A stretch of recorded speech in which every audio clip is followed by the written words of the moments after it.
Hi hello welcome to Savitri kitchen. இன்னைக்கு வந்து பார்த்தீங்கன்னா மாலைபக்ஷம் டே 5க்கு நான் வந்து சாதாரணமாக எல்லாரும் ஆற்றுல வாக்குற தோசை வாக்க போகிறேன். அதுக்கு தொட்டுக்கிறதுக்கு ஒரு கத்திரிக்காய் சட்னியும் ஒரு கொத்தமல்லி சட்னி, அதாவது ரயில்வேல பண்ணுற கொத்தமல்லி சட்னி எப்படி பண்ணுறதுங்கிறதையும் காட்ட போகிறேன். எப்படி செய்யலாம் பார்க்கலாம். கத்திரிக்காய் சட்னிக்கு பார்த்துட்டேன்னா நான் ஒரு 100 கிராம் கத்திரிக்காய் அந்த மாதிரி கட் பண்ணி வச்சுட்டுருக்கேன். அதுக்கு தக்காளி ஒரு 2 தக்காளி பெரிய தக்காளியாக கட் பண்ணி வச்சுட்டுருக்கேன். வரமிளகா இது 3ஐயும் நம்ம நல்லா வதக்க போகிறோம்.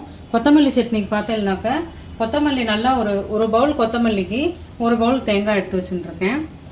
பொட்டுக்கல்ல வந்து நம்ம கொத்தமல்லி வந்து எவ்வளோ அளவு எடுத்துக்கிறோமோ அதே அளவு பொட்டுக்கல்ல பச்சை மிளகா ஒரு 7-8 பச்சை மிளகா, உப்பு, இவ்வளோதான் அதுக்கு தேவையானது. எப்படி செய்யலாம்னு பார்க்கலாம்.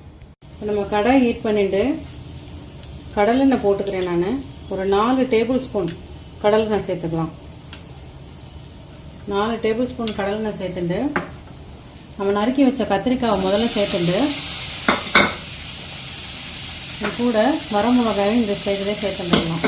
இந்த கத்திரிக்காவை ஒரு 10 நிமிஷத்துக்கு நல்லா வதக்கிப்போம். அதுக்கப்புறம் தக்காளி பழம் சேர்த்து வதக்கிக்கலாம். இந்த கத்திரிக்காய் பார்த்தீங்கன்னாக்கா மேல் தோல் கலர் இந்த மாதிரி மாற ஆரம்பிச்சிருப்பாருங்க. அது வரைக்கும் வதக்கிட்டு இந்த தக்காளி பழத்தையும் போட்டுட்டு கூடவே இந்த சட்னிக்கு தேவையான உப்பையும் சேர்த்துக்கலாம். உப்பு போட்டுட்டோம்னா காய் சீக்கிரம் வதங்கிடும். உப்பையும் சேர்த்துட்டு நல்லா அடுப்பை சிம்மில் வச்சுட்டு ஒரு 10 நிமிஷம் நல்லா வதங்க வச்சு எடுத்துடலாம். சட்னிக்கு நம்ம எடுத்து வச்சுருந்த கொத்தமல்லியை மிக்சியில் போட்டுடலாம். தேங்காய் துருவல், பொட்டுக்கடலை, பச்சை மிளகா, உப்பு இதை போட்டுட்டு நல்லா நீர்க்க அரைச்சி எடுத்துக்கலாம் தண்ணி விட்டு. பார்த்தீங்கன்னாக்கா 10 நிமிஷம் நல்லா வதங்கி விட்டுண்டாச்சு. இந்த பாருங்க, இந்த மாதிரி நல்லா தக்காளி கத்திரிக்காய் எல்லாம் பொருளில் வதங்கியிருக்கணும். அடுப்பு ஆஃப் பண்ணிட்டு ஆற வச்சுட்டு மிக்ஸி ஜாரில் சேர்த்து அரைச்சிக்கலாம். இன்னைக்கு நம்ம பண்ணது வெறும் சிம்பிளான சட்னி ரெசிபி தான்.